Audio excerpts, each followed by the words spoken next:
नमस्कार दोस्तों, this is advocate Pawan Sharma. आप सब मुझे विसल ब्लोअर राजू शर्मा के नाम से जानते हो। दोस्तों, जब युद्ध चल रहा हो तो इसका मतलब ये नहीं होता कि देश का हर नागरिक बंदूक लेके बॉर्डर पे दुश्मन से लड़ने के लिए चला जाता है। कुछ लोग अपनी सेना की मदद के लिए भी काम करते हैं।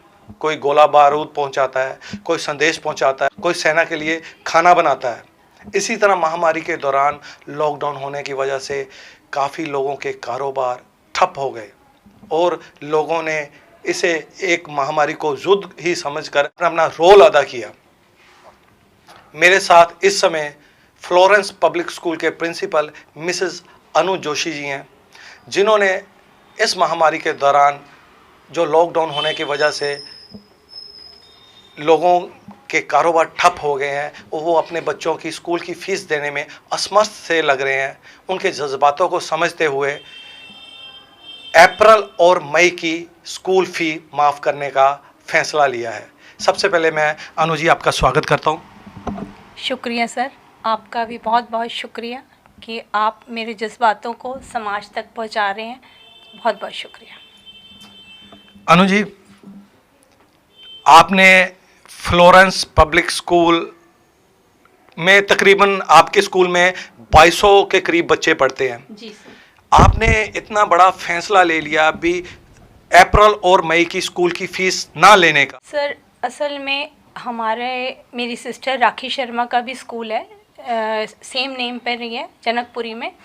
और मेरा स्कूल स्टाफ, हमने बैठ कर के मीटिंग की, मैनेजमेंट, सारा मेरा स्टाफ, क्योंकि प्रॉब्लम्स तो आनी थी। अगर हम फ़ीस नहीं लेंगे तो हम उनको भी सैलरी कहाँ से दे पाते।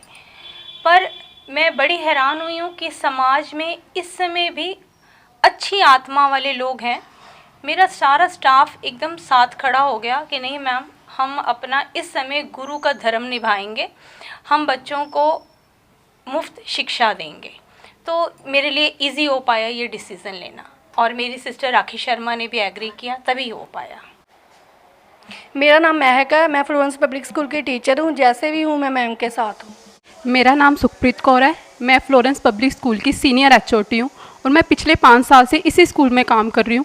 मैंने मैम से बहुत कुछ सीखा है। इस कोविड-19 की समस्या के समय मैम ने जो भी डिसीज़न लिया है, जैसा भी डिसीज़न लिया है फ़ीस माफ़ करने का, मैं तहे दिल से मैम के साथ हूँ। Hello, my name is Garima, I am HOD of Florence public school. इस मुश्किल घड़ी में कोविड-19 की हम पूरी तरह मैम के साथ हैं। ये प्रेरणा जो हमें मिली है, हमें मैम से ही मिली है। और जो मैम ने अप्रैल प्लस मई की फ़ीस माफ़ करने का निर्णय लिया है, तो वो तहे दिल से हम उनके साथ हैं। I am Sheetal, teacher of Florence school. मैं अपनी क्लास में एक सॉन्ग सुनाती हूँ, फ्लोरेंस की गाड़ी चली पम पम पम। और ये कोविड-19 की वजह से ये फ्लोरेंस की गाड़ी रुकनी नहीं चाहिए। बस ये हमारा छोटा सा योगदान, ये गाड़ी को कंटिन्यू शिक्षा के दौर पे चलाते जाना हमने। Thank you. बहुत अच्छी बात है। लेकिन अनु जी, मैं ये जानना चाहूँगा, आप अपने स्कूल की 2 महीने की फ़ीस नहीं ले रहे, तो आप अपने स्कूल के टीचर्स की सैलरी या स्कूल के मेंटेनेंस का खर्चा, जो भी स्कूल से रिलेटेड जो भी खर्चे आते हैं, वो कहाँ से पूरा करोगे आप? सर देखिए, 20 साल तकरीबन हो गए हम ये स्कूल चला रहे हैं। डेफिनेट है कि इस स्कूल सिर्फ ईंट और मिट्टी का बना हुआ एक ढांचा नहीं है।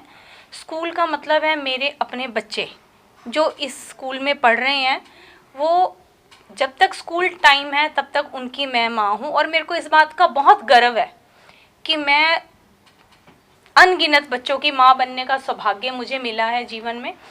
तो मेरे को लगा कि इस टाइम एक माँ का रोल मुझे ज़्यादा निभाना चाहिए कि कोई बच्चा ऐसा ना हो कि बिना पढ़ाई के वो रह जाए, शिक्षा ना प्राप्त कर पाए, या फिर उसके माँ बाप को हमें वो फ़ीस देने में बड़ा कष्ट हो।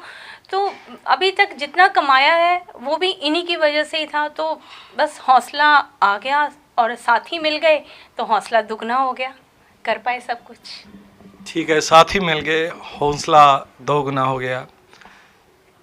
दोस्तों, अनु जी को एक शिकायत है कि प्राइवेट स्कूल वालों को स्कूल माफिया के नाम से बुलाया जाता है, जबकि आप देख ही रहे हैं कि फ्लोरेंस पब्लिक स्कूल के प्रिंसिपल मिसेस अनु जोशी ने अप्रैल और मई की फीस माफ़ी का ये फैसला लेके पहल की है और कदम उठाया है। तो अनु जी, क्या आप संदेश देना चाहते हैं जो प्राइवेट स्कूल को माफिया के नाम से बुलाया जाता है? सबसे पहले राजू जी, सच में आपका बहुत धन्यवाद। आप मेरी इस आवाज़ को, मेरे इस दुख को पब्लिक तक पहुंचा रहे हैं, मैं दिल से धन्यवादी हूँ। सर 20 साल हो गए, मेरे को ऐसा लगता है कि जब मैं इस गद्दी पे बैठ जाती हूँ तो मैंने अपने एक शिक्षक धर्म का पूरा पालन किया है। मुझे लगा कि मैं कभी भी एक गुरु से बाहर तो निकल ही नहीं पाई हूँ। मगर आज बड़ा दुख लगता है कि कुछ समाज के अगुआ लोग जो लीडर हैं, एक अच्छी पोस्ट पे हैं, वो लोग स्कूलों के लिए, टीचर्स के लिए, प्राइवेट स्कूल के टीचर्स के लिए, स्कूलों के लिए, उनके चेयरपर्सन्स के लिए बड़े ही गलत शब्द का इस्तेमाल कर रहे हैं। कभी माफिया, कभी खून चूसने वाली जोंके, लुटेरे। ये असल में क्या है कि समाज को, एक रिश्ते को, हमारे जो एक पेरेंट्स और टीचर का जो रिलेशन था उसमें कड़वाहट भर रहे हैं। एक बच्चे के टॉप करने पर जितनी खुशी उसके माँ बाप को होती है, सर मेरा अपना मानना है कि उससे कहीं ज़्यादा खुशी एक टीचर को भी होती है जब वो देखता है कि भाई जो मैंने बीज बोए थे आज वो फसल बड़ी अच्छी लहरा रही है। हमारे को जब कभी कोई बच्चा कहीं से फ़ोन करता है कि मैम मैं IAS अफसर बन के आऊँ, मैं यहाँ पर इंजीनियरिंग में मेरे को इसमें एडमिशन मिल गई है, जितनी खुशी माँ बाप को होती है उतनी सर उससे ज़्यादा हमें होती है। मगर जो इस तरह के वर्डिंग्स लोग यूज़ कर रहे हैं स्कूल वालों के लिए, ये मेरे को बहुत दुख देते हैं, बहुत ज़्यादा। मैं उनसे भी कहना चाहूँगी, प्लीज़ पेरेंट्स और टीचर्स के रिलेशंस में इस तरह से जहर ना घोलें। आपकी बातें लोगों पे इफ़ेक्ट करती हैं और हमारा सनातन धर्म हमें कहता है कि गुरु गोविंद दो खड़े काके लागू पाए, बलिहारी गुरु आपने जिन गोविंद दियो बताए। दूसरा कहते हैं गुरुर ब्रह्मा गुरुर विष्णु। जब गुरु को हमारे शास्त्रों ने इतना सम्मान दिया तो मैं और आप क्या चीज़ हैं? हम क्यों उनके सम्मान के साथ खेल रहे हैं, लोगों को इस तरह से भड़काने वाली बातें कर रहे हैं? सर प्लीज़ मेरा ये मैसेज उन तक ज़रूर पहुंचाइए। आपका मैसेज अनु जी उन तक पहुंच जाएगा। ये महामारी के दौरान लॉकडाउन होने की वजह से आपने एक बहुत बड़ा फैसला लिया भी, अप्रैल और मई की बच्चों से स्कूल की फ़ीस नहीं ली जाएगी। क्या ये फैसला बड़ा आसानी से लिया गया और पेरेंट्स ने आपको अप्रिशिएट किया, या कोई ऐसा आपका अनुभव जो आपको हर्ट करता हो? सर फैसला आप भी समझते हैं कि आजकल का एक है कि बिना पैसे के तो कुछ भी नहीं है। आसान नहीं था सर। मेरी भी जो टीचर्स इतनी मेहनत करती हैं अपने बच्चों को छोड़ करके स्कूल में ऑनलाइन काम करवाना, सर सच में क्लास में पढ़ाने से बहुत मुश्किल है। 24 आवर्स हमारा जो फ़ोन है पेरेंट्स के पास अवेलेबल हो गया। उनको कभी भी पेरेंट्स कॉल कर रहे हैं, उनकी फैमिली लाइफ डिस्टर्ब हुई है। प्लस जो एक चीज़ हम प्राइवेट रखते हैं, अपना पर्सनल नंबर, वो हर एक के पास चला गया। प्रॉब्लम्स बहुत हैं सर। और उसके अलावा सरकार की तरफ से हमें कुछ भी रिलीफ नहीं दिया गया। आपको शायद पता होगा कि हमें हर साल एसोसिएट स्कूल वालों को कॉन्टिन्यूशल परफॉर्मा भरना होता है, उसके चार्जेस हैं। हमें फायर सेफ्टी, बिल्डिंग सेफ्टी, 100 तरह के डॉक्यूमेंट्स पूरे करने होते हैं, जो खर्चे हमें, अगर उसमें 1 रुपया भी कम हो जाए तो गवर्नमेंट हमें फिर वो सर्टिफिकेट ही नहीं देती है। उसके अलावा ढेर सारे ऐसे खर्चे हैं जो कि हिडन है। एक स्कूल चलाना कोई छोटा काम नहीं है, बहुत बड़ी रिस्पॉन्सिबिलिटी है। बहुत सारे लोगों की रोज़ी रोटी का जरिया होता है। और बहुत सारी, एक बार जब हमारा देश आज़ाद हुआ था तो प्रधानमंत्री नेहरू जी ने उस टाइम कहा कि स्कूल वगैरह था बड़ी दूर होते थे, हर बच्चा शिक्षा नहीं प्राप्त कर पाता था। तो उन्होंने कहा कि काश हमारा भारत देश ऐसा हो जाए कि बजाय कि लोग स्कूलों तक पहुँचे, स्कूल लोगों तक पहुँच जाए। इसीलिए फिर गली गली हर मोहल्ले में स्कूल खुलने शुरू हुए कि शिक्षा सबका जन्मसिद्ध अधिकार है और उन्हें मिले। हम वही काम कर रहे हैं। पर यह डिसीज़न आसान नहीं था सर। बहुत सारी चीज़ों को हमें मेंटेन करना पड़ा। उसके लिए बहुत आसान तो नहीं था सर, मुश्किल। मैं ये जानना चाहूँगा आपसे, ये डिसीज़न तो आपने ले लिया, कोई ऐसा एक्सपीरियंस या अनुभव जो या तो आपको हर्ट कर गया या आपके दिल को छू गया? सर अभी कुछ दिन पहले एक पेरेंट्स हमारे पास आए, तो वो कहने लगे कि मैडम हमारे पास ना अभी पैसे नहीं है कि हम बच्चों को कॉपी और बुक्स वगैरह ले दे पाएँ।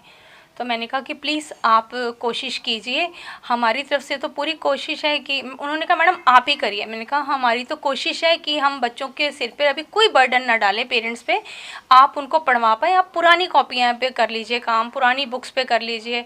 तो उन्होंने कहा कि मैडम आपने जो अप्रैल मई की फ़ीस छोड़ी है वो तो हमारा हक था, उसमें आपने क्या ख़ास बात कर दी। सर कहना बड़ा आसान है, 2200 बच्चा पढ़ रहा है, 2200 बच्चों की मंथली फ़ीस, ये जो डिसीज़न था ना सरकार ने हमें कहा, ना ही हमारे अभी तक किसी पेरेंट्स ने आकर के हमें बोला, हमारी आत्मा ने कहा, हमने वो कर दिया। सर बहुत अच्छे अनुभव भी हुए हैं, आत्मा तृप्त हो गई। इंसान सिर्फ एक रोटी से नहीं पेट भरता सर, कुछ अच्छी बातें इंसान की आत्मा को तृप्त कर देती हैं। बहुत सारे पेरेंट्स ने आकर के ये भी बोला कि मैडम हम एक बार मन बना चुके थे कि अपने गांव लौट जाएं, पर आपने जो ये हमें साथ दिया है इस वजह से अब हम नहीं जा रहे हैं, हमारे बच्चे लगातार पढ़ भी पा रहे हैं, तो आपका ये एहसान हम कभी नहीं भूलेंगे। सर पैसा बहुत कमाते हैं हम लोग, पर सच में जो चीज़ आत्मा को तृप्त कर दे वो चीज़ कमाने का मौका कभी कभी मिलता है। बहुत अच्छे विचार। किसान जब बीज बोता है और उसकी फसल अच्छी निकल के आती है, इसी तरह एक अध्यापक के लिए जब उसने जिस शिष्य को शिक्षा दी हो बढ़ चढ़ के ज़िंदगी में सफल हो जाता है, तो अध्यापक को भी उतनी ही खुशी होती है। पैसा तो इंसान बहुत कमाता है, पर वो चीज़ें, वो कर्म जो आत्मा को तृप्ति दे, वो करने चाहिए। फ्लोरेंस पब्लिक स्कूल के प्रिंसिपल मिसेस अनु जोशी ने जो अपने स्कूल की अप्रैल मई की फ़ीस, स्कूल फ़ीस बच्चों से ना लेने का फैसला किया है, उसके लिए हम इनका बहुत बहुत धन्यवाद करते हैं, क्योंकि ये एक अच्छा कर्म ही नहीं बल्कि इंसानियत के प्रति एक सेवा भी है। इसके लिए मैं इनका बहुत बहुत धन्यवाद करता हूँ। Thank you very much. शुक्रिया सर, शुक्रिया बहुत बहुत।